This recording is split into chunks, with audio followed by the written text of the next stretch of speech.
And welcome back. So we are back. I hope everybody had the time to have a break. Again, we have a TV here, so don't hesitate to put your video if you want, or especially at the panel session, the second part of it, when our panelists will be more than happy to see you. We see on the screen again, Vice President Luis, Honorary President Pachi. We see Sebastian. Claudia is getting ready. We're a bit worried because we didn't see a certain Mr. Alan from. So I hope everything is okay with Alan. But thank you very much for being here. This second session, by the way, the break was not so much of a break here because Soraya created a lot of debate. Was very talking about safe sport policies and so on. So thank you, Soraya, for influencing our break, let's say. So here we are. We will start with Claudia. So the next session is about women's perspective, how made the decision-making dynamic, let's say institutional accountability, how we can build more resilient sports organization. It will be first a presentation from Claudia that I'm going to introduce, and then later a panel here with the three speakers here, Cecilia, Moira, and Melissa. Thank you, of course, Pedro, to stay with us. Thank you very much. Let me introduce Claudia, and then I will give the floor to you, Claudia. I'm looking for my paper. So Dr. Claudia Calvin-Venero is an international relation expert, political scientist, and strategic consultant with extensive experience in leadership, gender equality, and inclusion across global sector, including sports. Claudia is the founder of Mujeres Construyendo, a pioneer digital platform promoting women participation, leadership, and voice in public and professional spaces. Claudia developed initiatives focused on empowering women through education, technology, and leadership development. Forbes magazine recognized Claudia as an agent of change and therefore as one of the top 100 most powerful women in Mexico in 2018. Claudia served as executive director of the Mexican Council of Foreign Relations and collaborated with UN Women.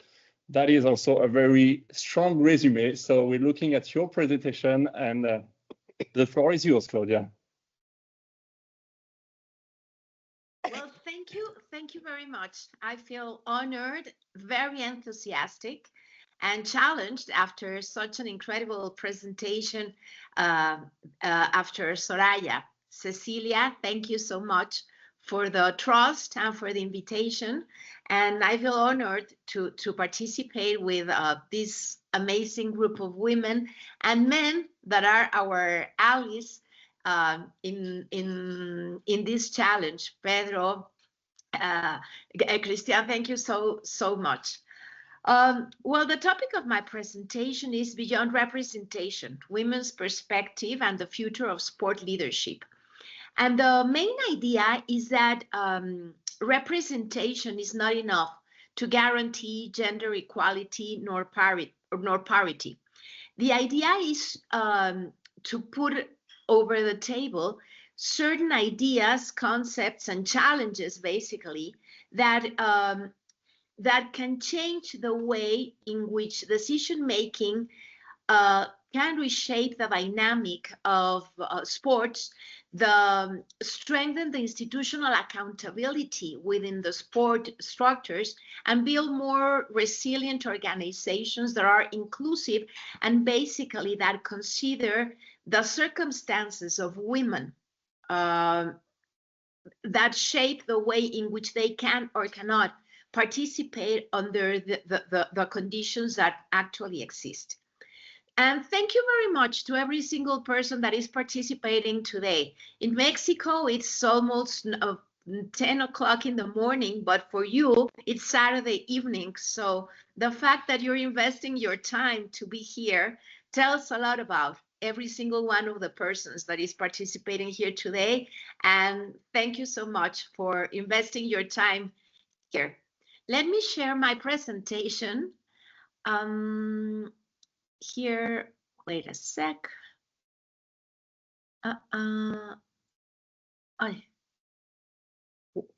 give me just a second, please, because it's something. We've been practicing, right? And it's Murphy's Law. The day of the event, not everything works as expected. Okay, so yes, I'm here. Here it is. Here. Can you see my presentation? It's coming. You cannot. Yes, it is. Perfect. Okay. You can see it there. Okay, perfect. So, okay, beyond representation, women's perspective and the future of sports leadership. To begin to talk about this topic, we had to begin with one basic element, which is the design, the power, and the cost of exclusion. And let me explain what do I mean by this, and probably the best way to see it is with this example. Imagine a few years ago, a world-class athlete that became pregnant. She was not injured. She was not underperforming. She simply was pregnant. And suddenly her contract was renegotiated. Her ranking position became uncertain and her sponsorship security weakened. The issue, of course, was not pregnancy. The issue was design. Now, take a look at the second image. There you can see a woman sitting at the decision-making table. She's present. She is very qualified. She represents progress indeed. And the institution she represents feel proud of her, the sport institution, no? She's well sold. The term sounds strange, but follow me. She's well sold in the sports industry, but, and here's the important but she does not control the budget. She does not define the criteria, and she does not shape the agenda. So this moves us to a consideration. The issue here is not representation. The issue here is power. These two images seem very different. One can seem to talk about biology and life cycles, and the other one talks about governance, but they both reveal the same truth. Systems designed without women in mind will always require women to adapt to them. Let me repeat it. Systems designed without women in mind will always require women to adapt to them. Today, we're not here to ask if women can adapt better. We know history has told us and has shown us that women adapt perfectly to the circumstances. But we're not here today to ask this question. We are here to ask whether sport is ready to redesign itself to really be inclusive with women. Because representation is numeric and it's very important. It's very important to have half of the world population participate in every area. And today we're talking about sports. It's very important to have numeric representation. But we have to know that influence is structural and sustainability needs both of them in order to be inclusive. We need representation and we need influence and power. And what we can say is that exclusion is not sustainable. It's a short-term advantage with a long-term cost. So we can say that systems designed without women in mind will always require women to adapt to them. That is why it's so important today's conversation. And that's why I feel so honored to participate in this conversation. Because we're meeting close to March 8th. It's going to be tomorrow. You're going to be there before we will be there in this region of the world. And it's a day that institutions highlight every year all over the world. But equality cannot be only a calendar event. Equality, gender parity must be a design principle that operates 365 days a year. not only on the 8th of March. And yes, Pedro was right when we said at the introduction that gender equality is not a women's issue. It's a leadership issue. It's a governance issue. It's a sustainability issue. And men engaging in gender equality, it's an act of intelligent leadership. Let's move into time and let's talk about a little bit about history. Let's talk about 100 years of representation and power. Let's talk about history in your sport, in canoeing. The International Canoe Federation was founded in 1924. I don't know if this was the exact image. That's why AI helped me to find out. This was a century ago. For decades, canoe sport evolved within a structure that reflected its time and its limitations and its circumstances. Women entered Olympic canoe competition in 1948 in London. And of course, that was something that had to be applauded. That was progress. That was really important progress. But progress and equality are not the same thing. For much of the 20th century, the number of events available to women was smaller. And I'm not telling something that you don't know. We're here because you know that. Investment was concentrated elsewhere. Visibility followed funding, and this is something that prevails up to our days. And influence, as we all know, follows visibility. Parity in Olympic events is recent, very, very recent, if we consider a timetable and we consider the years, the centuries that have gone through sports, the history of sports. That matters because representation took decades to achieve, but representation is numeric and influence is structural. Let me repeat it again. Representation is numeric, it's numbers, but we need influence in the structures, and it's a structural issue. Being present is not the same as shaping decisions. Competing is not the same as controlling resources, and visibility is not the same as power. So what are the questions that we really should be posing right now? The real question today should not only be how many women are participating. The real questions that we should be asking are women shaping the rules? And this implies asking who really shapes the rules. Are women participating in the allocation of budgets? And then we have to question who is really allocating the budgets, under what premises, under what circumstances, what are the priorities? Who's defining success? Are women participating in the new definition of success? Because it might look like simply winning medals, being in the front cover of important sports magazines. But is that really the only way in which we can measure success? What do women have to say about it? And who's designing the system? Have women even been considered to participate in the design or redesign of the system? Or they just have been invited to it? Once again, representation is numeric and it's very important, but influence is structural.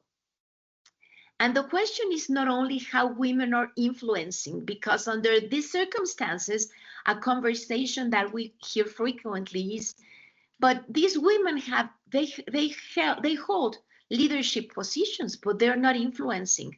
But that's not the correct question. The question is, what conditions determine whether a woman in a decision-making position can influence? What conditions determine whether influence is possible or not? It's not only that they are there. We know in sports, but in many other areas of our everyday life, in policies, in corporations, in NGOs, there are lots of women participating, Not enough, considering that we represent 50 or 51% of the population, depending on the country, but we're at least 50% of the population in the world. We're not participating equally in the decision-making process. So we seriously have to consider what are the real conditions that make it possible for women to influence, participate, or not. And this leads us to another topic, which is at some points an uncomfortable thing to talk about in sports, in our everyday life, even in marriage, even in close relationships. We have to talk about investment.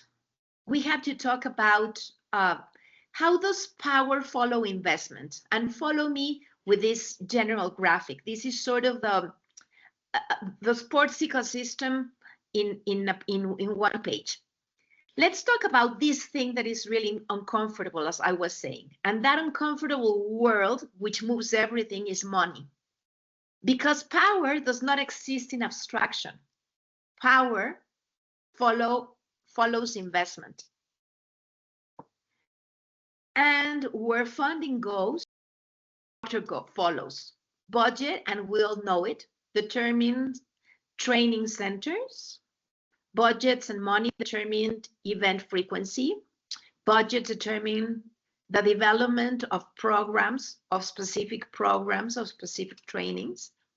And over time, structure determines dominance. When funding shapes structure, we realize that structure determines dominance. And investment is not only financial. Just don't think only in budgetary or monetary terms. Investment is strategic. It signals priorities. And sometimes, or most of the times, it signals value. And this moves us a step forward to another concept, which is the concept of currency. Visibility is a currency. And in modern sports, visibility is a currency. Media coverage drives audience. Audience drives sponsorship. Sponsorship drives resources. You see the circle. If you're visible, you get sponsored. And if you get sponsored, you get resources. And resources shape who can sustain a career. And who can sustain a career? Sponsorship shapes opportunities. I'm not saying anything that you don't know. You have lived it in every one of the areas where you are. And we have a whole community of stakeholders today here. Sponsorships shape opportunity. And sponsorship is not only branding. It determines who can train full-time, and pay a lot of attention to these words. Train full-time. Sponsorship determines who can afford international competition. Sponsorship determines who can return after a pause. And it also determines who cannot return after a pause, who cannot train full-time, and who cannot afford international competition. If visibility is uneven, opportunity becomes uneven. Let me repeat it. If visibility is uneven, opportunity becomes uneven. And opportunities shape leadership. And here's where the cycle completes itself. Opportunities shape experience. Experience shapes credibility. Credibility shapes leadership. Over time, investment determines who become decision makers in the long terms. Sport athletes of today can be the leaders of tomorrow. But what needs to happen in this timeline? So the persons that are today getting the medals, the visibility, the sponsorship, can, in the medium and long term, become the leaders that create new leaders. What needs to happen here? And this is how power is reproduced. And this takes us to this other idea, that is that investment is not neutral. Investment is never neutral. Every single allocation or lack of it is a choice, and every choice has consequences. When certain disciplines receive more exposure, when certain athletes receive more exposure, when certain pathways receive more support, when certain profiles receive more media coverage, the system begins to tilt slowly and structurally. And it makes us ask questions. Why are certain disciplines receiving more exposure? Why are certain pathways receiving more support? Why are certain profiles receiving more media coverage? And are women and men receiving the same exposure, the same support, the same media coverage? The system is tilting with these ideas. And we know very clearly that what gets funded grows. What gets funded grows. It grows in visibility. It grows in the deepening of the talent and the coaching conditions that can support an athlete to deepen its talent. It grows in professional pathways. It gives opportunities. It grows in influence. But at the same time, what gets ignored shrinks and diminishes. And what gets ignored does not remain neutral. It's not neutral in the sports ecosystem. It shrinks, it loses talent, it loses continuity. It loses something very, very, very important that we women know. It loses voice. So when we talk about equality, gender equality, gender parity, and when we talk about gender divide in sport, we're not simply talking about symbolic participation. We're talking also, and this is very important, we're talking about an investment strategy. You either invest in gender equality or you don't. You might say that you're doing it, but words are not represented in budgets, in decisions, in will. So we're talking about an investment strategy, because if power follows investment and investment is a design choice, then equality and inequality are also a design choice. How this works? Structure, visibility, sponsorship, opportunities. And we can say, seen from an outside perspective, as well, there are lots of women participating there. More women participate each year. They are medalists. They are recognized. But we have to go to the underpinnings of the whole structure. And we have to understand something that's basic in this conversation, and that is exclusion is not sustainable. I said it before and I'm repeating it, and I will keep on repeating it. Exclusion is a short-term advantage with a very long-term cost, or with a long-term, very high cost. Are you following me? Now, this leads us to another topic, which is the topic of linear systems and non-linear lives. And we have to talk about linear systems for non-linear lives. And let me explain, what do I mean by this? High performance sport operates under a very specific assumption: continuity.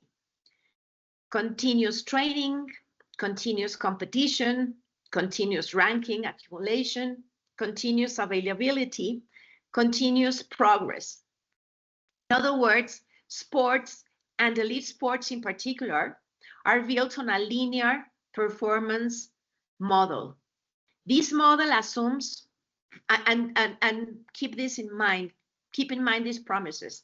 This model assumes uninterrupted development from early entry to peak performance to transition into leadership.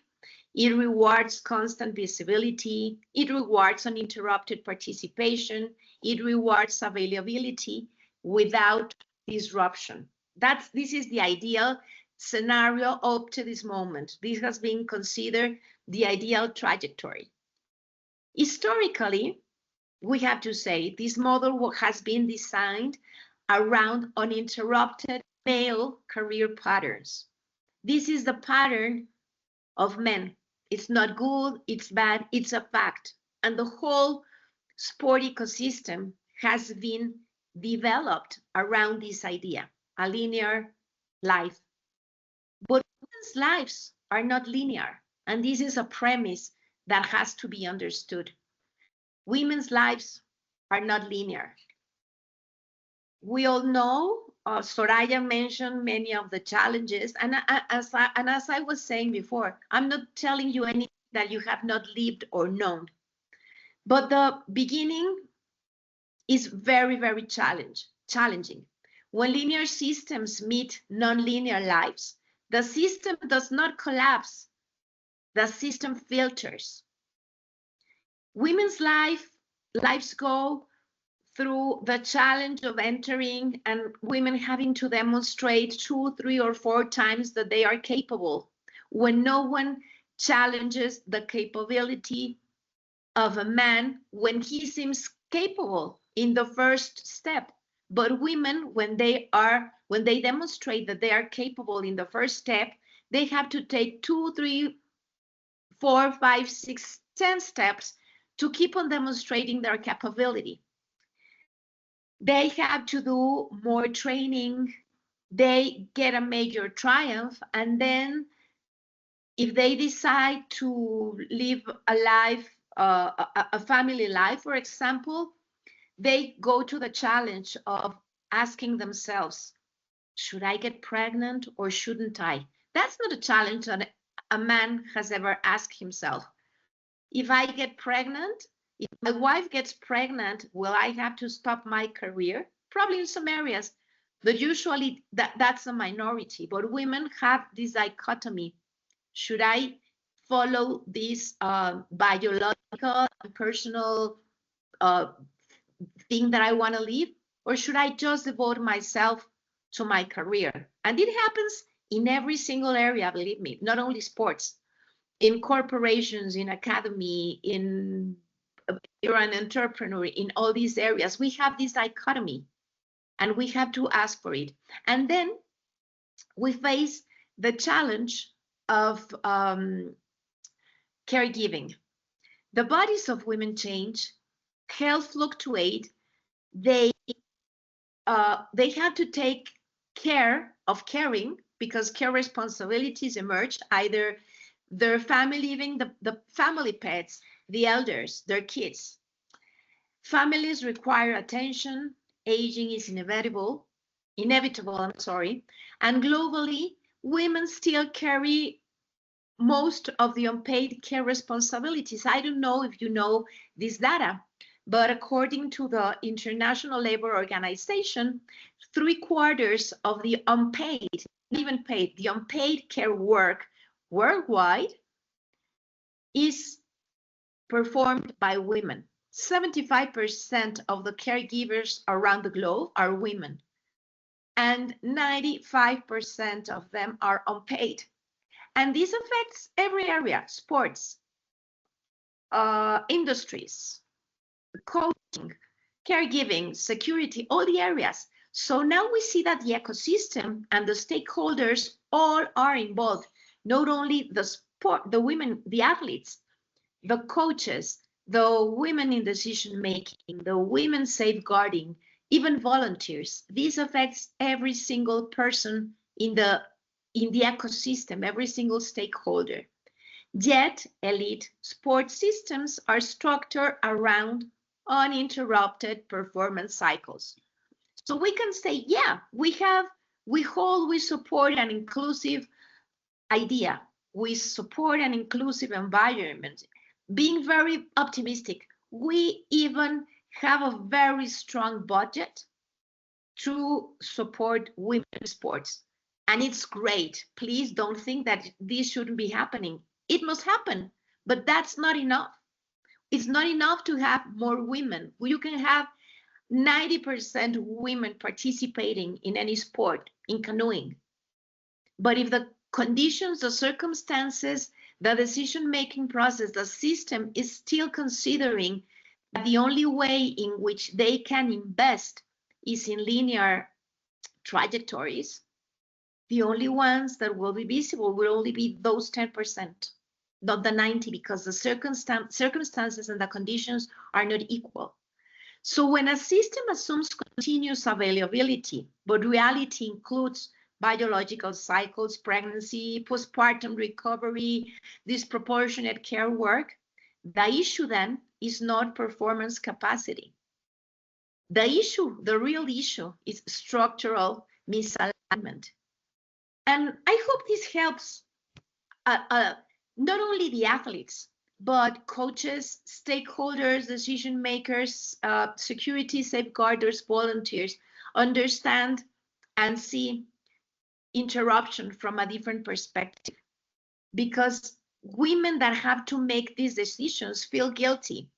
They feel guilty, they feel not professional, they feel that they don't deserve what they deserve because they have a life cycle and because they are comparing their own trajectories to men's trajectories. And I want to be very emphatic here. I'm not putting adjectives here. It's not that this trajectory is good and this one is bad. Those are facts. And understanding the facts make us understand the circumstances and the conditions. This has nothing to do with capacity. Soraya mentioned discipline. It's very important. And you know, thousands of women that are very disciplined.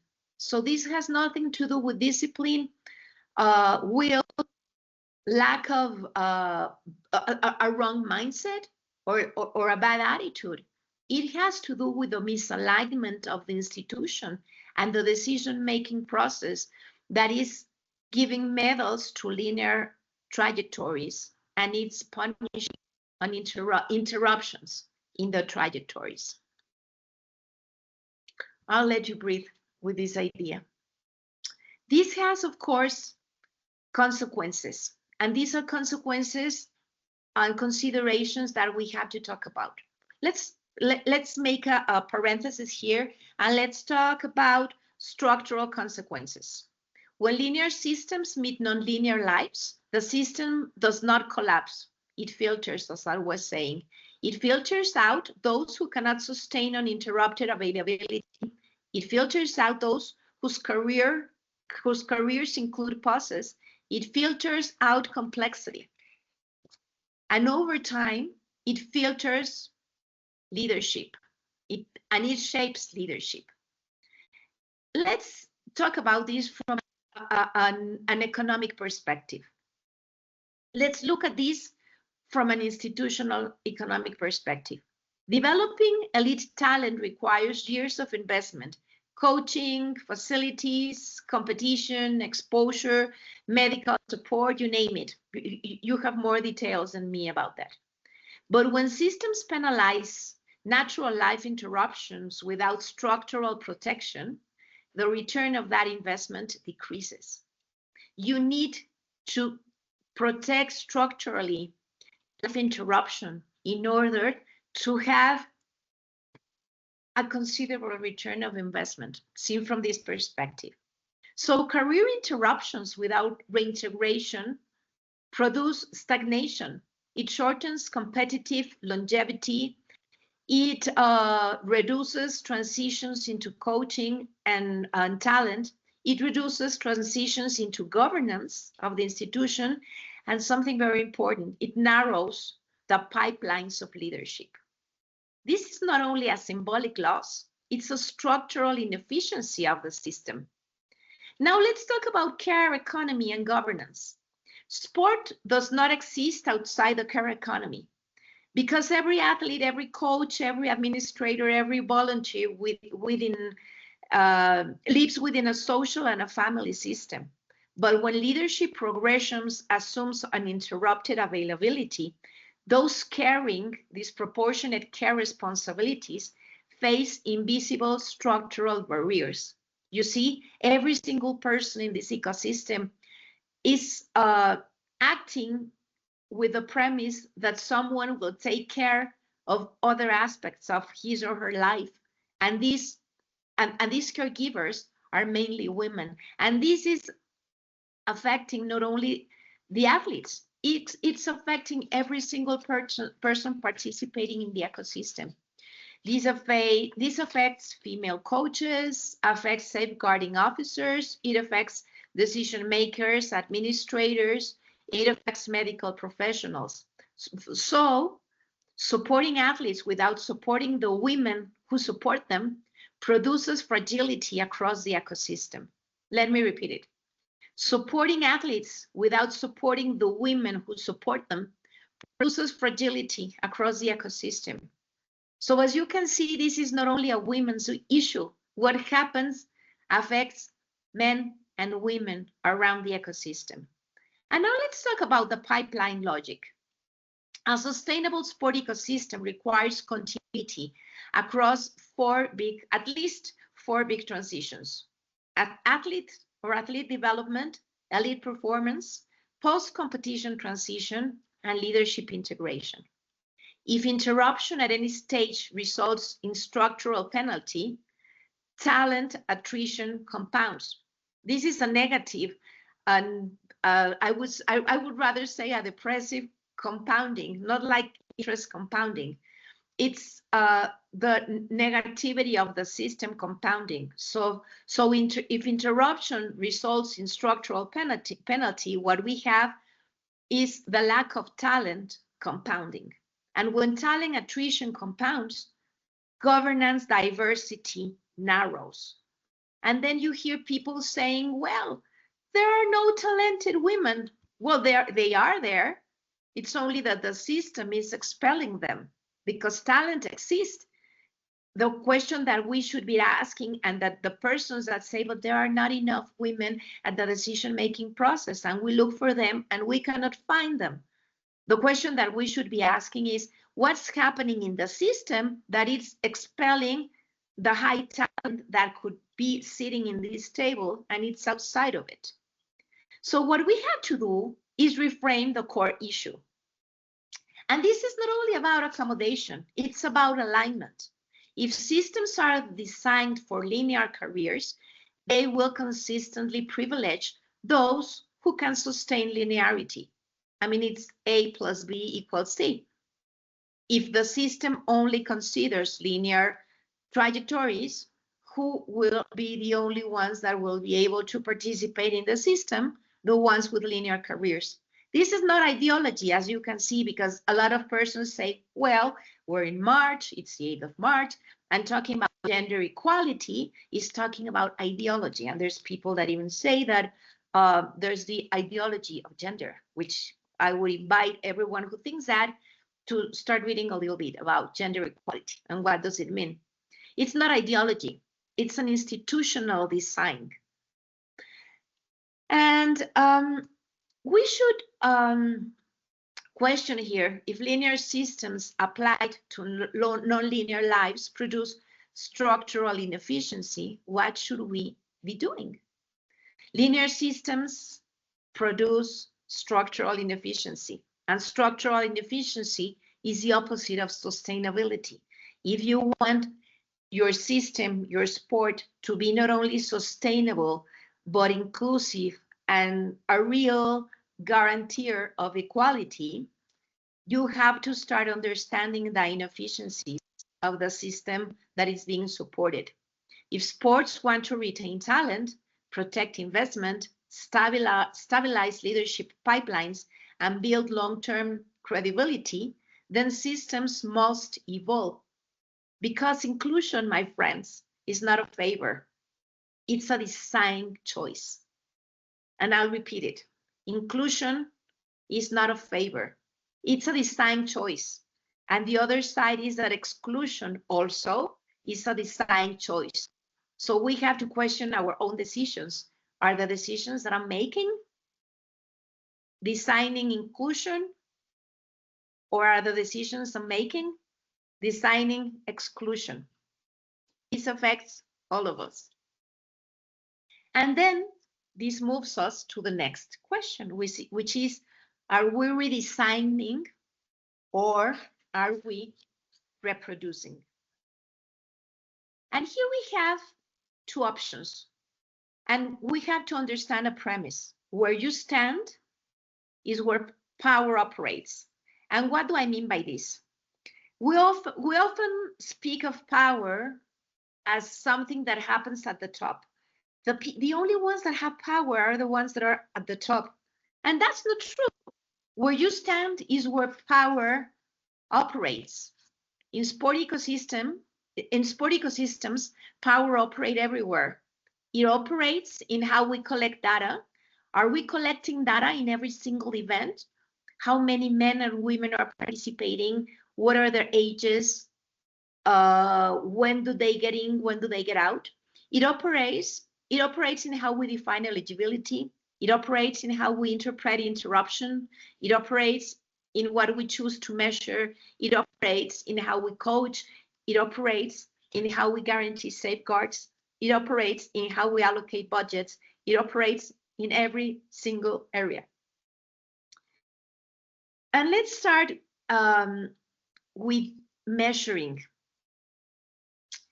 What is not measured cannot be changed. And we cannot talk about making decisions, and we cannot say, yes, we have a deep compromise with gender equality if you don't have data to sustain those decisions. We've been discussing about participation, but participation without data is simply perception. Yeah, I think there are more women. Okay, how many? If we do not collect sex disaggregated data on registration, retention, competition levels, leadership transitions, we're not managing reality. We're managing impressions and perceptions. What is not measured cannot be changed, and what is not measured becomes invisible.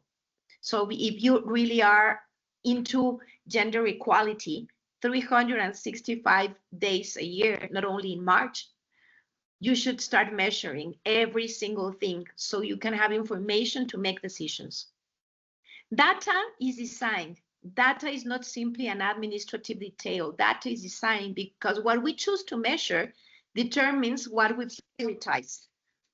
If an event, for example, does not know how many men and women are participating, then equality is not operationalized. We don't know if what we're doing is affecting men and women equally. We have to protect continuity. Structural continuity requires protection mechanisms. We have to consider maternity protection in contracts. We have to have clear reintegration policies. We need flexible ranking systems that do not permanently penalize biological interruptions. Without these protections, the system quietly filters talent. And we can say, well, that's the system, those are the rules. Well, if the rules that were applicable 100 years ago are the same rules that are defining everything today, then there's a problem. Because under the pretext of this is the way that things have been done always, we cannot change. Well, what you're saying is that you're defining that you're choosing to exclude. Interruption is not a failure. Interruption is not weakness. Interruption is life. The question is whether the system interprets interruption as disqualification or as part of a long-term career trajectory. And then we have the concept of interpretation of rules. Who's interpreting them? Because criteria at some point is not neutral. Ranking systems are not neutral. Selection processes, as we have seen, are not neutral because to select someone, a process happened before. And we have seen all the underpinnings and conditions that led someone to be able to reach this level. So rules either reinforce rigidity or they protect continuity. And then we have to talk about 3 structural levers. These levers are, as I was saying, measure everything that matters, measure collect disaggregated data, track transitions, retention, track leadership pathways. You have to protect continuity.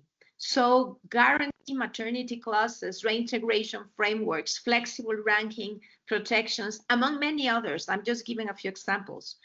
Redefine performance trajectories, move from linear expectations to long-term sustainability.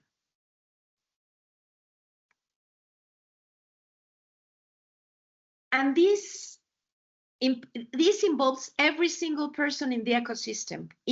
I didn't write here athletes because we know they are the center of the whole system. And we only think sometimes in terms of them, but we have to consider the whole system: coaches, decision makers, doctors, safeguard influencers, volunteers, every single person in the ecosystem. Every layer either reinforces linear rigidity or expands structural flexibility. And I would add something to what Soraya mentioned that I think that she didn't mention. I hope I didn't miss it. But it's institutional violence. When you have a system that excludes by architecture, we're talking about institutional violence. And this is part of it. So, yeah, we're moving now close to the end. This moves us once again to a defining question. Are we defining systems that retain talent over time? Or are we designing, supporting, and reproducing systems that exclude talent over time? And as I was saying, and I will say it again and again and again, the question that we should be asking is not only, do we support women? And I assume that if we are here, the question will always need to be, yes, of course, we're supporting women. But that's not the key question. The question is, are we designing systems that retain talent over time? Because sustainability without gender equality is imbalanced, disguised as tradition. Let me repeat it. Sustainability without gender equality is imbalance disguised as tradition. And we cannot say that, or we have to say that no sustainable system is built on exclusion.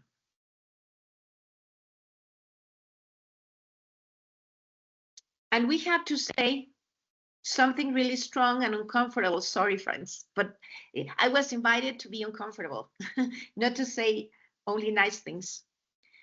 Women have not been underrepresented. Women have been excluded under these circumstances. For most of modern sport history, women were not marginal participants. They were structurally excluded from participation, governance, visibility, and investment.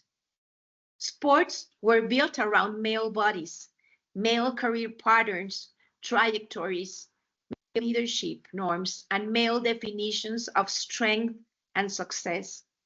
That was the design. And of course, under that design, women could not be included. So they were excluded by design. Incorporation is not transformation per se, and representation does not redesign power immediately. Yes, of course, we need representation. And this representation and the presence of more women, of course, change parts of the system. Women were gradually incorporated, first as exceptions, then as competitors, later as leaders. Of course, that was progress, but incorporation does not automatically transform the structures. Let me come back here. Adding women into a pre-existing system does not automatically change how power operates. And it will never change it if criteria remain unchanged, if ranking models remain rigid, if investment flows remain unequal, if leadership norms remain narrow. Then the system is simply reproducing itself. Talk or mention the concept beyond representation, which is the name of this presentation, is we have to ask, why is representation alone not enough? I'm not saying that we should ignore representation. No, we need representation. Once again, 50% of the world population are women. They have to participate in equal conditions. So why is representation alone not enough? Beyond representation means integrating women's lives, circumstances, views, perspectives, conditions into how decisions are made. This is considering a compromise in equality and gender equality and really trying to avoid the gender divide. We have to incorporate these perspectives and circumstances into how risks are assessed, into how continuity is protected, into how performance is defined, into how success is measured. Because understanding perspective, circumstances, and conditions reshape power. And a key factor in reshaping of power is political will. And you might say, we don't have to do anything with politics. My friends, once again, when you have the power to make decisions and change trajectories, you're exercising your political will. So understanding these conditions and understanding that we need political will to reshape power is understanding that there are politics internally into the sports ecosystem. Because when women's perspectives are integrated into decision-making, power dynamics shift. Accountability strengthens, data becomes necessary, continuity becomes strategic, and sustainability becomes really structural. The future of sport leadership will not be defined only by how many women are present. It will be defined by whether women's perspectives, conditions, circumstances are considered and are reshaping how power is structured, because no sustainable future is built on exclusion. And representation, of course, it opens the door. It's mandatory. It's not a sufficient cause, but it's a necessary cause. No sustainable future is built on exclusion, and representation opens the door. Perspective and political will redesign and change the system. So systems don't change because time passes. They change because someone decided to redesign them. And they had the courage and the will to redesign it. And thank you so much. Thank you for the invitation. Thank you for this space to talk, and thank you for your time. Thank you. Thank you very much, Claudia. I can say we were all very interested in what you say, your analysis, and your view on reshaping the system. And there is already a question. I'm going to read, there's two questions which are kind of the same, so I'm going to read both of them together because I think it's around the same topic.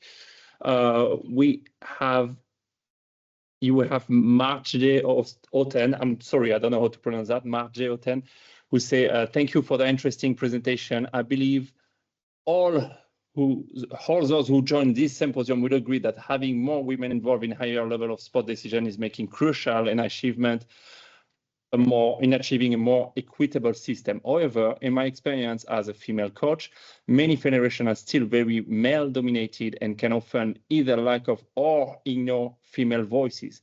How do we convince those who are not likely to join events like this one of the importance of gender equality in sport? After all, changing the system requires a degree of willingness across level, especially top level of the organization. And I'm going to also share the question from Dr. Deepshika Beniwal, who say, in your view, what is the most important structural shift needed to ensure women are not just participants, but co-designer of the future? Well, thank you so much for these questions. We could make another seminar just to answer them because you're touching key points.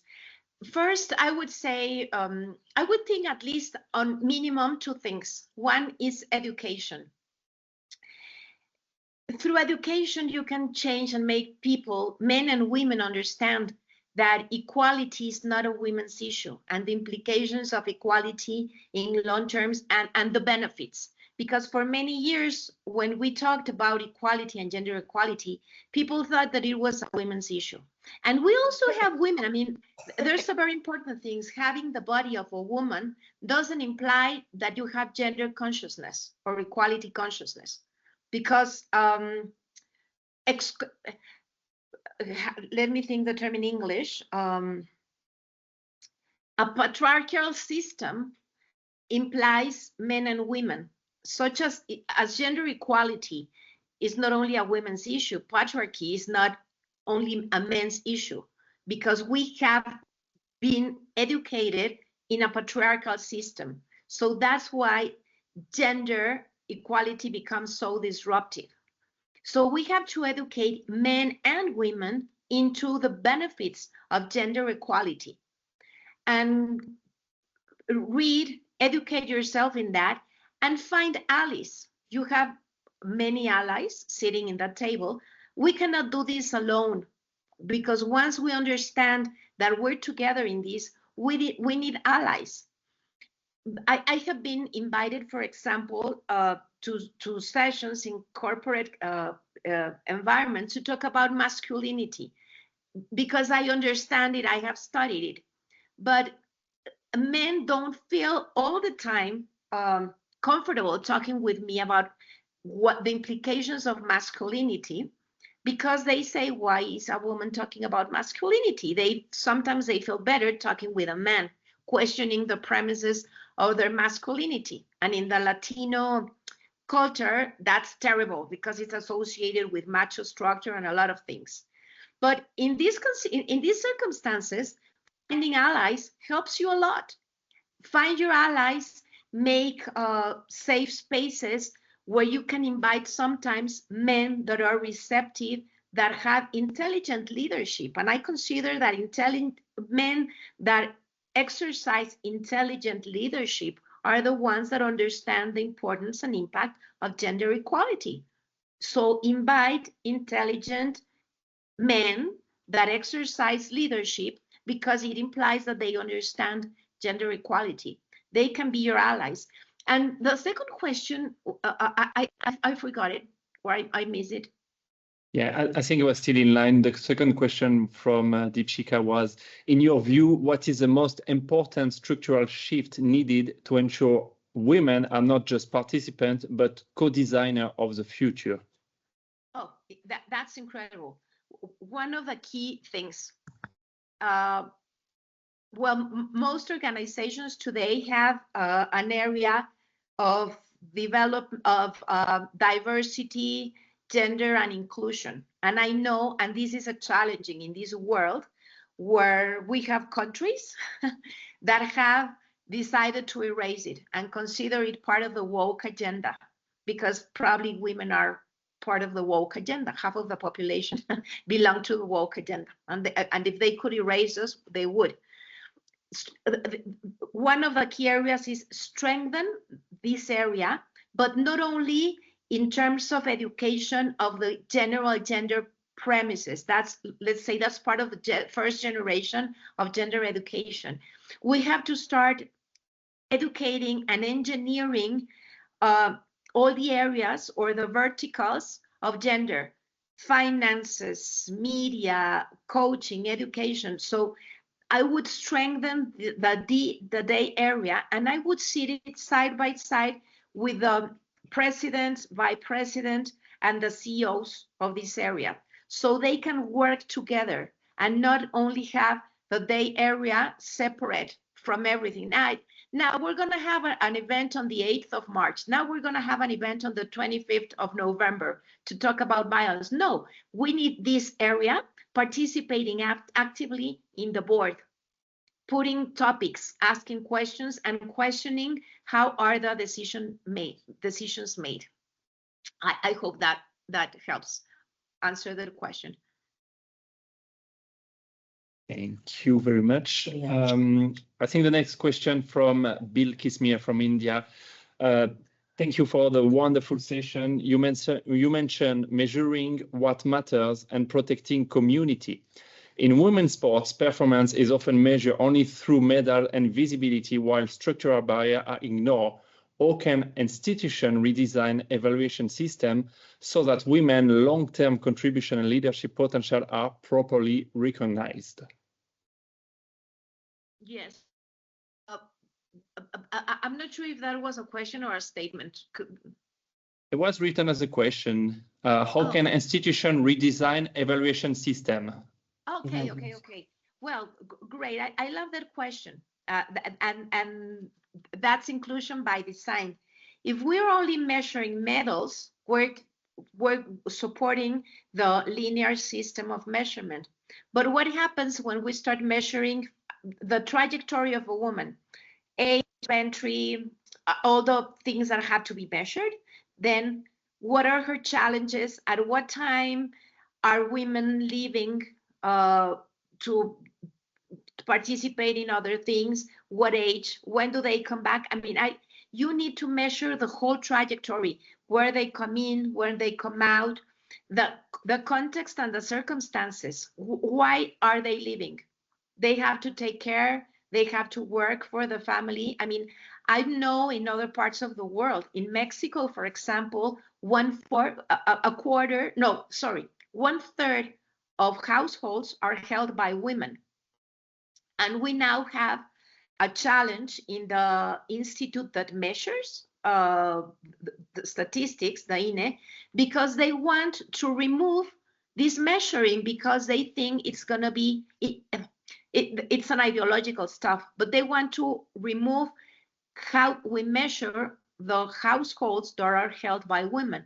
So in 10 years, we won't know how many women access or guarantee household sustainability. Now we know that it's 1/3. If we only evaluate persons, then we'll have 100% households supported by 100% people. We won't have the difference.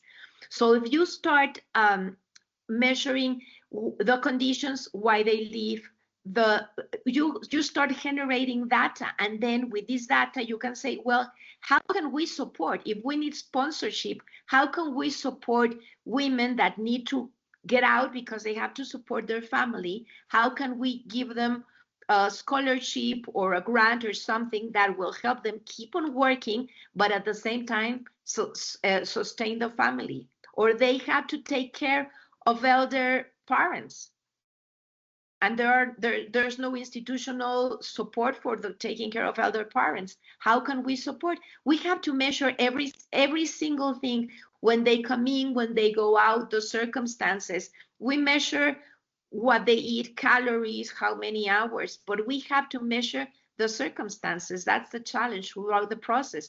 And for example, in the pipeline of talent, what women are leaders in sport, and then what happens? They get lost, they get their own trajectories, or in your institution, how can you guarantee that women that hold this strong leadership become leaders of the institutions, and they coordinate or are in charge of the budget, of decision making? But you have to quantify this data. Why do they leave? You have to make deep interviews to understand all the circumstances. Thank you for the question. It's really important, and I hope it helps realize all the things that we have to measure around the system.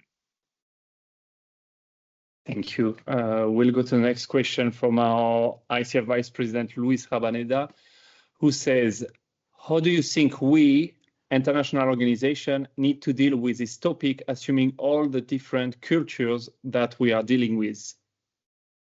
Wow, that's a multicultural question, and I love it. Well, the first thing is to understand where we are standing. And the first thing that we have to understand is that this implies a multicultural dialogue. We need to understand, as international organization, you can define, like, let's say 10, I'm speaking theoretically, you can identify 10 variables that you want to measure. And then this implies talking with each one of the representations in each country to see what are the definitions of these variables and to find a common definition that includes everyone. That's sports diplomacy in a way. Understanding what are the common concepts that can be measured and what are things that are negotiable and not negotiable for each organization. I guess that if you sit down Latinos with Scandinavian, we will have a different definition of what being friendly is and what harassing could be. So you have to realize that there are concepts that have to be negotiated in order to have a common ground, and then explain and educate each one of your committees. It's a long-term process, and you said it before. Someone on the table said it before. Equality is not achieved in 2 days.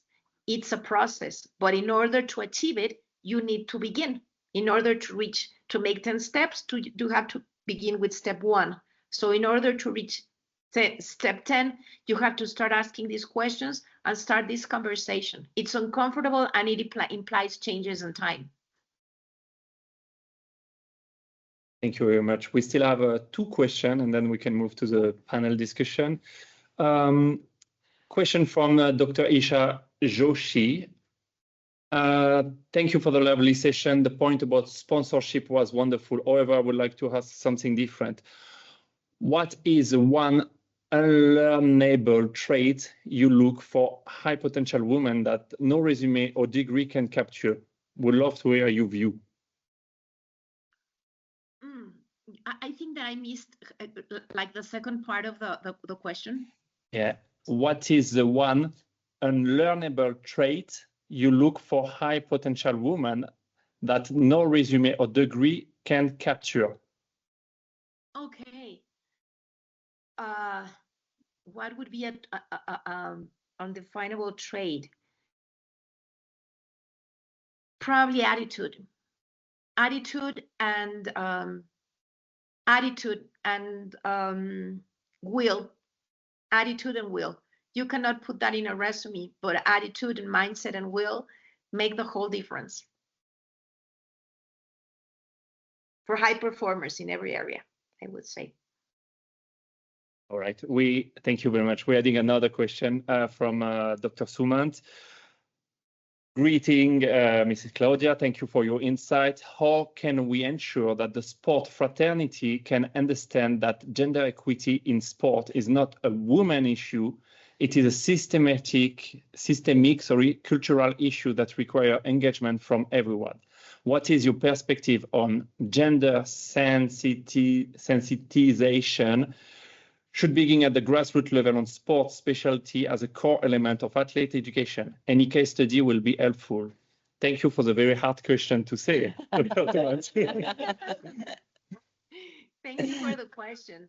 I will begin by the end of the question. I think this involvement has not to begin only in grassroots. It has to be like a sandwich strategy, you know? You have to work in the grassroots and you have to work in the top. So you need a conversation at both levels that can permeate, that grow from the grassroots and that can permeate from the top. And we're in a time where we cannot wait more. Before the pandemic, we were going to wait 83 years to have equality in the world. After the pandemic, the figure extended to 135 years. So none of the persons that are here none of us will see it. So we have to start working on it. And we need 365 degrees of work and work from top to the bottom, from the top to the bottom top. And how do we, well, beginning with the words. Words define realities. And thank you for bringing it here. You talk about fraternity, yes, but we have to talk also about sorority, because fraternity only includes men and sorority includes women. But fraternities and sororities visions can start a conversation. And how I understand it, probably a way to start this conversation in the context of fraternities is questioning the concept of masculinities that have defined power. In Mexico, there's a movement called the machos a hombres, which is something like from macho to men. And what we have is a culture that has defined in many areas, and that's why we're facing wars and a lot of things, that has made strong male alpha men equal to machos. But that's not masculinity, that's a cultural construct. What would happen if you're making this question? I assume that you belong to the intelligent men that want to exercise leadership. What happens if you start to questioning masculinity and the premises of masculinity in sports? Because masculinity generally is associated with violence, and that's not masculinity. That's a cultural construct. Men don't need to be violent to be men. So probably if you start questioning these strong premises of what masculinity means today, you can start this dialogue of inclusion. And beware, because there's also a very strong movement with the Andrew Tates of the world that consider that being violent and being abusive with women is what strong alpha males should do. So yeah, that's not very helpful, but I would do that to begin with. Thank you very much. And our last question, let Cecilia ask it. Thank you. First of all, Claudia, thank you so much. I'm so pleased that you are here with us this afternoon, Swiss afternoon, and I love those. Thank you very much. And it's more a reflection to which I would like you add something else. In September 2023, right, we had our first Women's Symposium, and we had a motto that was change locally, change globally, and change together. And the word change had been repeated through your presentation.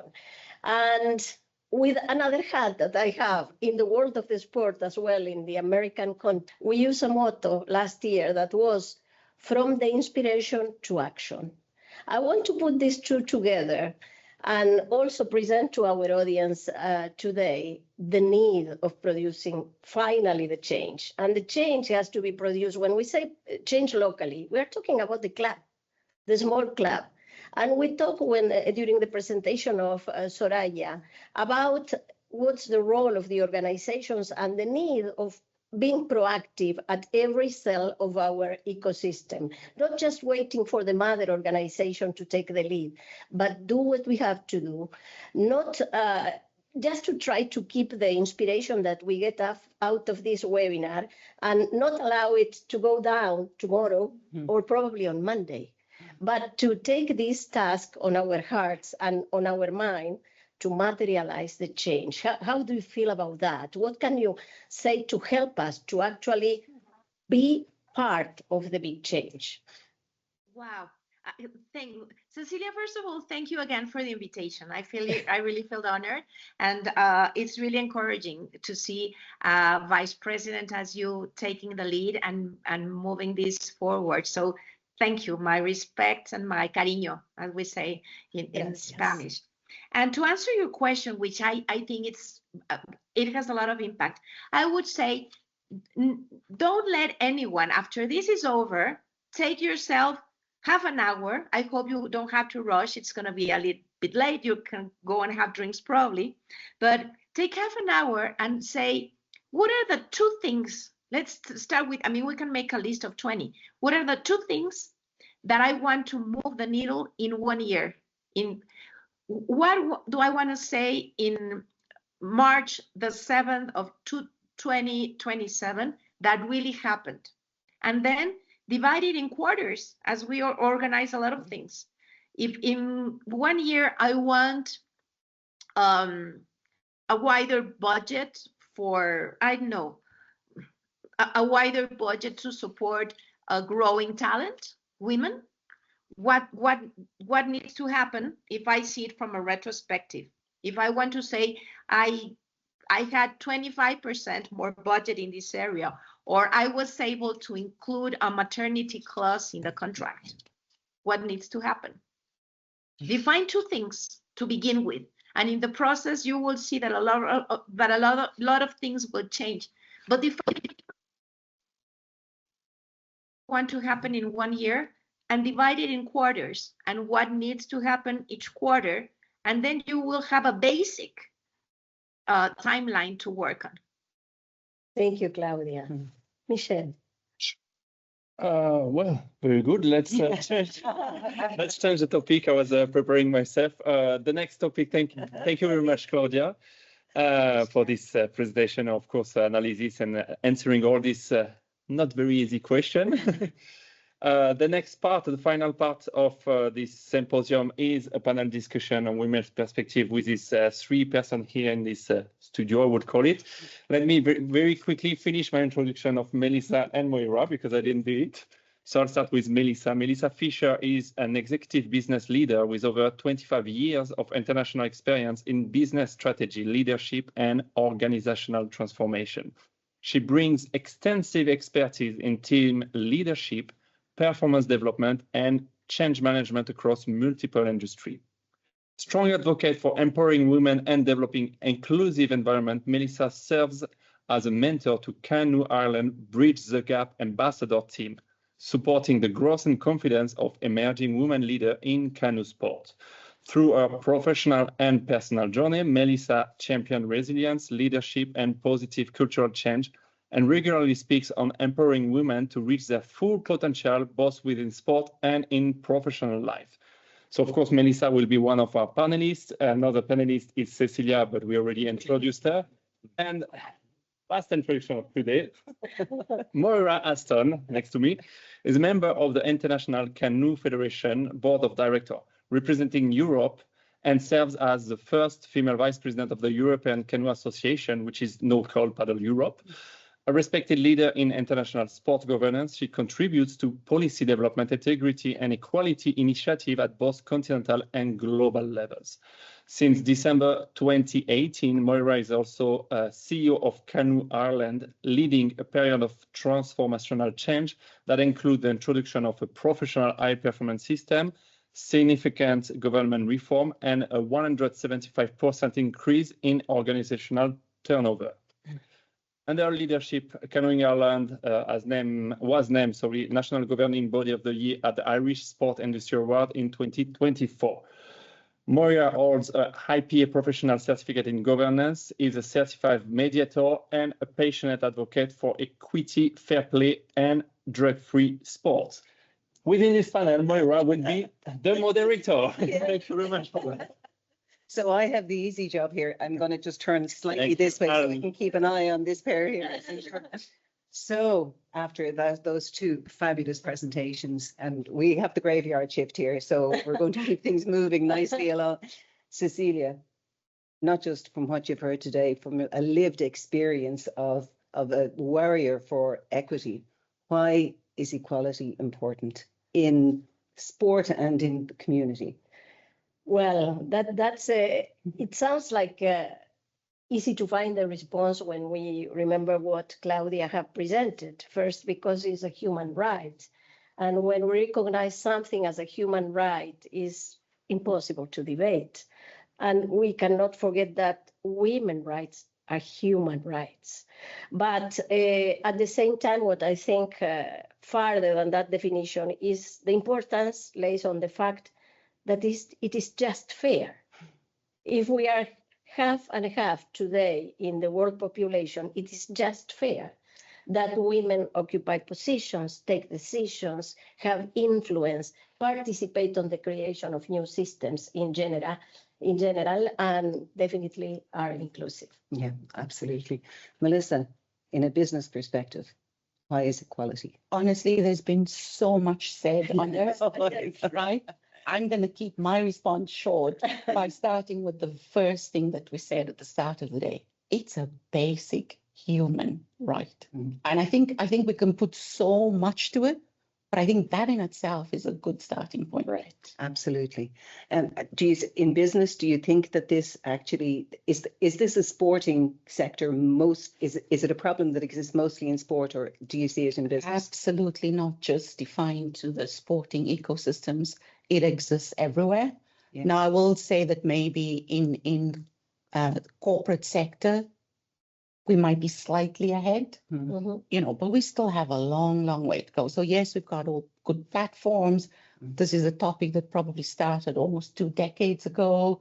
You see definite mentorship programs in place. You see huge investment, so Claudia's comment there about investment. There's huge investment in this already, maybe so much more so in the last decade, let's say. But we still have a long way to go. And you only need to look at the gender pay gap reporting, and you'll see that there's still quite a place to go. Yeah. But honestly, for me, I think, and I don't want to take away everything that's been said, right? But I like that idea of change begins with me. And that's the topic I think we should pivot towards, because Claudia's so right when we talk about influence. We always think upwards and we forget we actually hold the influence if we change our mindset to change begins with me. And why we need to think about that is we can all have the best platforms and everything that we need, all the right measures, blah, blah, blah. Here's the fundamental truth. If I'm not self-confident, if I don't understand my purpose, if I don't have a plan how I'm going to serve my purpose, and if I don't have a network that's going to support me to get there, none of those things will actually achieve what we needed to achieve. And by the way, we would like this session to be as interactive as possible. So if you have questions, Michelle will keep an eye on you, Michelle. Yeah. So let's continue talking about purpose for a moment. You strike me as a woman with a lot of purpose. Thank you. Why is it important? I think it's the fuel that we request to continue our journey in life. You can call it is my mission to advocate for some causes, or to be the voice of the ones that do not have voice. The voice is this, the possibility of meeting people from all around the world through a webinar. And this keep me enthusiastic and motivated. And I have a purpose in life, which is to try to make it better. And as Claudia explained very well, we will not be the ones seeing the change. Therefore, we will continue having these webinars and having workshops, etc. But I have the satisfaction to know that we are contributing together, these men and women, and something that Melissa mentioned just now, our working net. And we all, the ones present today, are building up a working net. We know that we can trust one to each other. I'm very grateful for everyone to be with us this entire afternoon of Saturday, not just because they have interest, but because we build up relations, which are the ones that will sustain us throughout the time. Yeah, absolutely. Melissa, how important is self-confidence for leaders? So one of the things I hear a lot is that I don't have the confidence to do X, Y, or Z. So how important is it? And is it something you're born with, or is it something you can build? Oh, I believe you can build it, right? I'd love to hear the experts on this one, but for me personally, I believe you can build it. So why is it important? I think Claudia touched on that. It's about, and it's power versus influence. And I would add another layer to it and say perceived power versus real power, perceived influence versus influencing what actually matters. And they are all very different things, right? But here's the thing about confidence. So I mentor, as you know, a lot of women in sport, but I also mentor men and women all around the world in business. And we have this one thing in common. We all think that, you know, self-confidence is something I build up. Actually, I try and say to my mentees, if you want to build confidence first, you go the opposite way. You learn how to deal with failure. You fail fast, you fail often, you embrace emotion, because it's the emotion, it's that fear that actually keeps us from accelerating. If you learn how to embrace the emotion and you become adaptive, you'll actually see your self-confidence exponentially grow. And that's why the experts now talk about IQ plus EQ plus AQ. It's that bounceability. If you can bounce back each time, you'll find that growth will actually come quicker. So just say some more about that equation there, maybe explain the words behind it. And we might get the translation from Cecilia too. So IQ is all about the intelligence, you know. And typically, if I'm a right mind brain thinker, I'm really logical, or if I've studied a qualification, I become very heavily reliant on my technical expertise, and that gives me my sense of power. Actually, you can have that in spades, but if you don't have the EQ, the emotional quotient, and you can't deal with not just your own emotions, because that's the difficult thing. We all try and control everyone else, but actually, to lead others, you need to lead yourself first, and that emotional intelligence, and also to perhaps not judge, but help. That takes emotional EQ. The AQ is the adaptability quadrant. So that is, sometimes you'll see that people that are perhaps don't have a much high IQ, but have exceptionally high EQ and AQ. Sometimes they are the people that actually advances change, because they can have that bounce back more so than others. So adaptability is key there. And I always say to my mentees as well, you know, don't talk about win or lose. Take lose for the 53 people that are still dialed in. Take lose out your vocabulary. Just refuse to use that word and replace it with learn. Because if you're not winning, you're learning. And if you apply that learning and deal with the emotion, you'll actually accelerate. Yeah. Melissa, are we just asking for too much? Sorry, Cecilia. No, Are we asking for too much? I think that we are asking, or we are helping through the words of Melissa to interpret how we are. We are people from the sport, and we always want to win. And sometimes we doubt about taking some endeavors because we think, oh, what about if I fail? We hate to fail. And I think it's also on human nature. But to accept that we can fail, to accept that other circumstances cannot be favorable for this, and not feeling defeated, but learning from our experience, make us stronger leaders. But particularly recognizing what type of leader we are, not just by the regular classification, green leader, red leader, etc., but recognizing in ourselves that throughout the time, we shape ourselves as leaders. Yeah. So numbers girl down the end there. Tell me about the budget.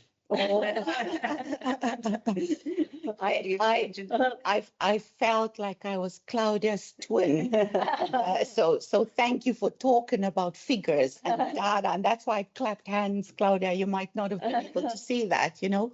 So yeah, being a businesswoman that runs a multi-million-dollar business, you know, I think that's the thing that maybe scares women a lot. We tend to point out what we don't have, but actually Claudia's way of thinking is how we should all be thinking. We should be asking a lot of questions. Don't just assume you know it all. Ask questions, find the data, find the people that can help you interpret the data if you can't do it yourself, and then become obsessed with budgets, things that are being used for influence that you don't have a notion of or don't understand. That's the kind of things you need to start getting behind, because once you start to speak that language, you also start to realize actually there are some things you might not actually know or fully understand, and questioning. So that's why when we talk about building plans, there's very specific things that comes into place, and data is one of them. So where do you see that going? And I know you have more to say on this as well. What is the future for that, Melissa? Oh, yeah. Maybe let's come back to the planning, because in the planning, I think there's a topic for the 52 people that's still online. So we want to blow their mind. So too. Tell me a little bit more about your network. You have a huge network, and some people struggle to actually find those people that are going to be there. I think basically as a personal experience is based on empathy. And it might be a quality of you, or as Melissa said, there are some qualities of us that we can build up. Learn how to listen, first of all. And based on that, don't give empty promises. Commit to what you can really deliver and understand, as Melissa will say, that we don't know everything. So when we need help, when we need an advice, we are having all these people and more people, and I'm so lucky of having all of them around, because another important thing is the loyalty. I'm loyal to my working net, and my working net is loyal to me. So you build up a reliable relation. Yeah, that is what makes stronger the working net, and women need the working net at any time. Yeah. Because who can, I have Patty in front of me, my mentor. Patty is there. He gave full trust on my work. Since many years ago, he was not checking on me. He trusted, and I felt obliged to pay back with loyalty and with work well done. So I mention this because it's an example, because he's our honorary president, and because another thing that happens often on the organizations is that when the person is not serving any longer on the organization, is forgotten. But that's not something nice. So we have to recognize the ones that preceded us in life and on these roles, and understand that who we are today was shaped at a certain moment of our life by them. I have one more. I'm going to come to you for planning in a second, but I have one more for Cecilia. There will be people on the call who may consider running for election for boards or for international. How hard is that? It's horrendous. It's horrible. It's a tremendous stress, and you are always exposed to the wrongdoing. Personally, I never spoke bad about a contendant, and I think that we have to have a very strong moral pillars for running for election, which is to respect the other, to recognize the things well done, and just to say that you want to do different or you want to address other topics. But it's a tremendous stress, and probably the first, and I ran for many elections through my life. And I think that it's very important to reach maturity to manage the possibility of failing.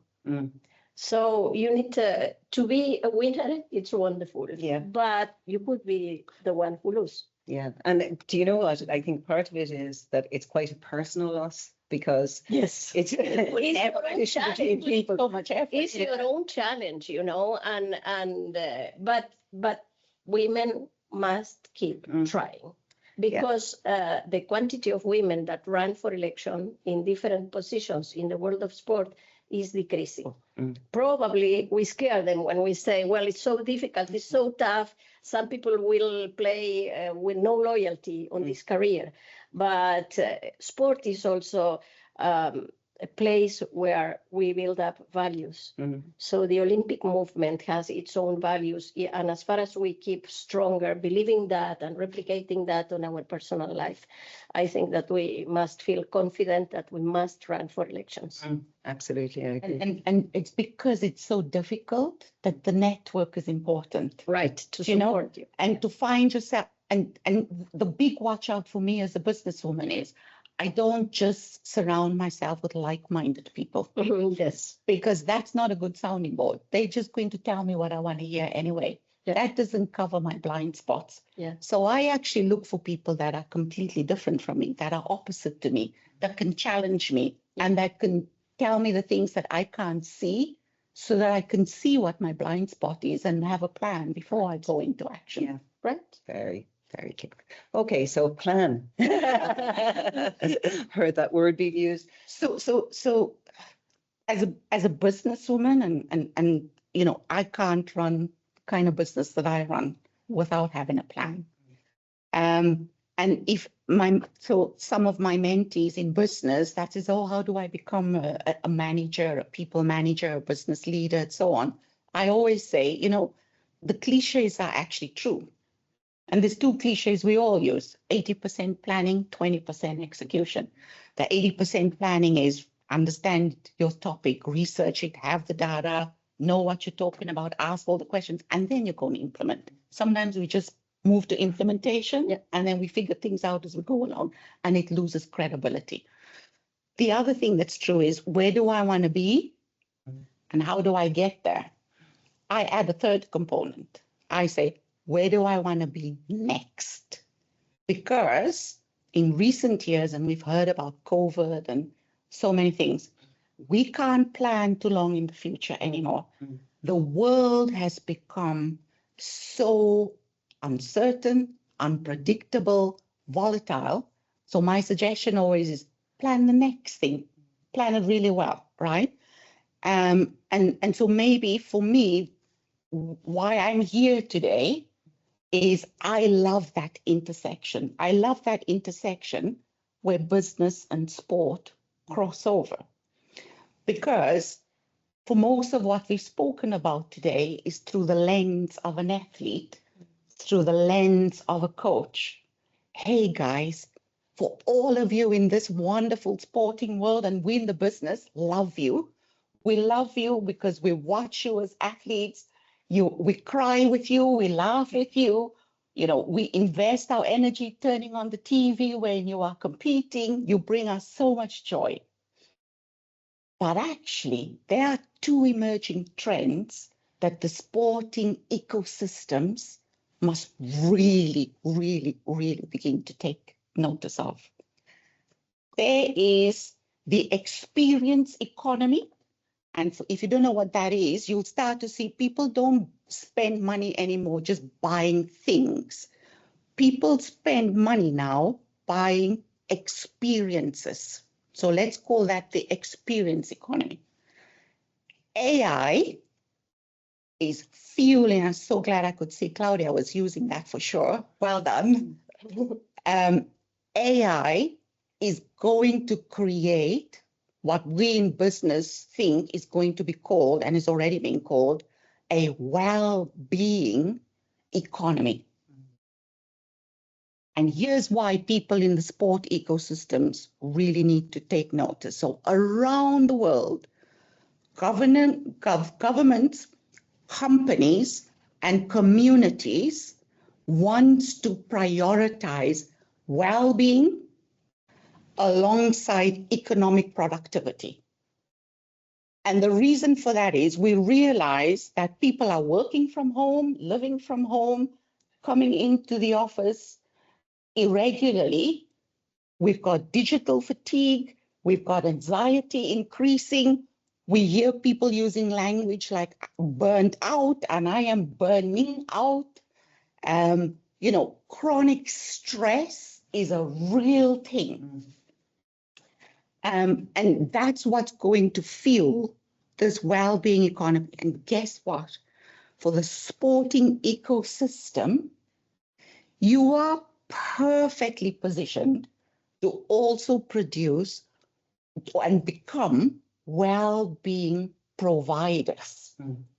Yes, always for. So my suggestion to all of you who are asking yourselves the question, how do I influence? Don't just try to influence sporting governance and how sporting policies and all the designing that you're doing influences that. Because from where I'm looking, that's actually the micro. There's a big bubble wrapped around you, and you're part of this big bubble. And in that big bubble, we're a world of unwell people, and we're becoming that even faster, right? So if you're running a club, if you're owning a business in the outdoors industry, if you're a student that's studying towards a whole career in the outdoors is no longer going to be a place of just recreation. Scientists will say, and neuroscientists will say, the outdoor sports is fast becoming part of our recovery solution. Because when I spend all my day in an environment in this chronic stress, I want to come home to nature, and the sporting environment delivers that, and in particular, paddle sports. Yeah. That's a great answer. Yeah. So we start with Michelle. We didn't know he was going to be part of this conversation. What struck you today from a male perspective as being something that will resonate with you? I think is the whole analysis of what is the current system and how to think, or how to identify and how to think what are the problem to change, maybe problem or not problem, what are the characteristic that needs to be changed to make it the future, which is more equitable, inclusive, and so on. I think it was a recurrent topic overall. We see some tools, so whether onto safeguarding or what Claudia explained, like reshaping the system, but I think it was a common thread, how do you say, thread through the whole discussion. Yeah, your English is impeccable, by the way. And I'll go along. From my perspective, just going back to Soraya, she made a comment about unquestioning obedience. And I think it struck me, and I wrote it down, and I thought that is where you do not want to be. You always need to question why you're being obedient. And it was a great point to make. Small, like there's the safety and safeguarding of everybody in sport is such a huge topic for everyone, and such a risk that should be on everyone's risk register if something goes wrong. There's a lot of damage done there that I think we all need to be paying attention to that, definitely. For you, Cecilia, what did you made loads of notes today. What did you write? Well, I am always thinking about what's next. Yes. And taking those notes based on the information that Soraya shared with us and the concepts that Claudia shared also. So I think I always say we need this type of gatherings more often. It takes a lot of effort to make an event like this. Although when we are participants from home, it's just to turn on our computer. But if we can finish the symposium with the feeling that we have brought something to our sport community, I think it's well done. But there are new concepts. We have to question ourselves if as leaders we are up to date. Because it's not the same when I started 20 or more years ago, more than 20, and how the world is today, and the lack of possibility to predict. But there are central things like the values that remain so important for the life of every human being, and the planning. I always say the typical phrase, plan well in advance. The planning put aside the improvisation. And with the development team within the ICF, we are moving to a more structured planning, because the development delivered only in 2025 42 actions that are for the benefit of all the paddle community of the world. And definitely we grow, and we need to plan well, and we need to work on risk assessment, and we need to close properly our projects and basically consider the lesson learned. So that's. I'm going to just ask these two, and then I'm coming back to you to finish the. Sure. Yeah, to close it out. Something also. So don't think that this will finish like that. Melissa. So if it's okay, I'll say two things, because I'm looking at the screen over here and I see someone talking about the need for mentorship and networking, right? So here's one thing I always say to people: don't wait to be placed into a mentorship program. That's time, valuable time wasted. Think of it the other way. Think of it that we all have something to offer. Some of us already know what that is and we're on our journey. Some of us have yet to discover it, right? The quicker you try and discover it, the better. So don't wait for a mentorship or networking platform. Find the people that you think you already can see things that you want to learn from. Just go up to them and ask, will you mentor me on that specific thing? Most people are more than happy to help, right? And especially if there's a common purpose. And then the last thing I will say is, technology may shape the future of how we will work, including in sports. But nature is the future of well-being. Yeah, absolutely. Well said. Pedro, I don't want you to speak at all. Well, what I want to say is that when the modern Olympic Games started, there were no gender equality at all. There were no women participating. And not so many people cared about that at the time. This is not the situation right now. Okay, so it's impossible to imagine sport, a competition without gender equality. So the change is happening. The change will continue. And now it's up to the sport federations to position themselves where they want to be, in the front of the road and to lead the change, or to be in the back of the train and to be leaded. So with this kind of events, I'm pretty sure that ICF is on the right path. And the IOC is here to support you with whatever it's necessary. Thank you so much for doing that. Thank you so And much. the very last person to speak before Cecilia closes the conference, Hachi, have you anything to add as such a superb advocate for women over the years? While we give the floor to Pachi, because we need a technical thing, maybe I can introduce okay. for whoever may not know.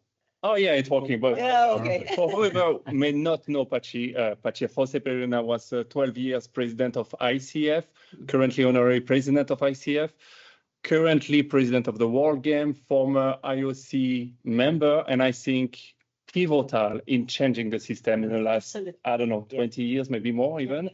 So the floor is yours, Pachi. Thank you very much. You hearing well? Yes. It's okay? Well, Yes. first, my congratulations, Cecilia, for continuing for this second Women's Symposium. And many thanks to the President Thomas and Luis, because they both, in all the move in equity, need the leaders and understand is necessary. Because more than 100 years is Olympics. I continue your comment the last, but I remember the first 90 years is only the political top people go the leaders. After Barcelona start, the men's possible go for the president, athletes go for the president. International Federation is a big step. But in my opinion, the grand leader for the equity was the President Thomas Bach. Because when the President Thomas Bach arrived, created the Agenda 2020, this is the reality when the equity put in the paper to wait for all the international federation go in these directions. The problem for canoe is the traditional men's sport. And when I arrived at president, the second day, before I sit in my table, I received to Cecilia and Helen Browley for Australia. I say, what happened? Where the ladies? Why not more ladies in the sport? Say, oh, it's very, very hot potatoes, but we go in the directions. In London 12, we have 12 medals men and 4 medal women. And we have in this time many traditional national federations. When we decided all together to plan to Tokyo Equity 50-50 according with the Agenda 2020, because the agenda is very clear, the sport don't have the same level equity men and women no chance in the future in the Olympic Games. I had one meeting with the president with the traditional national federation, say, dear friend, it's clear, it's in your hand. Canoe, if would you like to canoe continue in the Olympic Games, need the ladies. It's not canoe in the Olympic Games, your choice. In short time, the federation decided, all time with the leaders, the women commission in the ICF, to put in this direction in only 4 years. In only 4 years, in Paris, the safe women in slalom and sprint, the quality and the technical has better to men. This means, in my conclusions, is we need only equity. The quality is the same condition for both. Don't need more. The other coming directly. And we need time to come in the power of the women because we have only 12 categories men are only 4 women. It goes slowly, I think it's coming up. Unfortunately, in this moment in the IOC, the president is Coventry is a woman, and I understand sure they had this possibility for the future.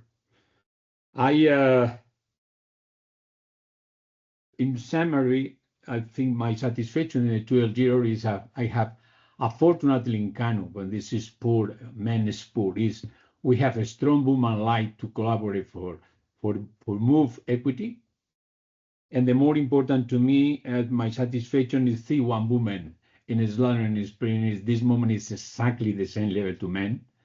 And the second, my satisfaction is included para canoe, men and women the same because it's in para it's very difficult men, but equity in the same category. Thank you very much. Continue, Cecilia. And only for comment in the on the comment about the macho and Latin men, but this is in the American films because in this moment Cecilia is Argentina, Luis is for Spain, and for Spain only Thomas Kunieski for Germany. Thank you very much. I continue and the close for today, this symposium. Thank you very much. Okay. Thank you. My heart for you, Cecilia. Thank you very much for your help. Thanks, Pachi. Thank you, Pachi. Michelle, we close? I think we're closing. I don't know if you want to say a few words. Well, that's sad to close. I will miss you all. And thank you for being there. Luis, my good friend, Greg, and each and every one of you. I have Bruna. It's a sort of daughter that I mentor in some way from Brazil, people from all around the world. I'm so happy that we deliver. This is typical of women, right? Deliver with satisfaction and with happiness. So let's wait to see what will we do next. And I don't want to close without saying thank you very, very much to the staff of the ICF that made this possible, that is working here on Saturday, that has been working with no differences of time between Argentina and China and Lausanne, etc. Thank you for making this possible, and we'll continue. It's up to you. What do you want to learn more, and what do you want to listen? Goodbye. And happy Women's Day for tomorrow. Happy Women's Day tomorrow and every day of our lives. Bye-bye. Bye-bye. Bye-bye. Bye. Bye.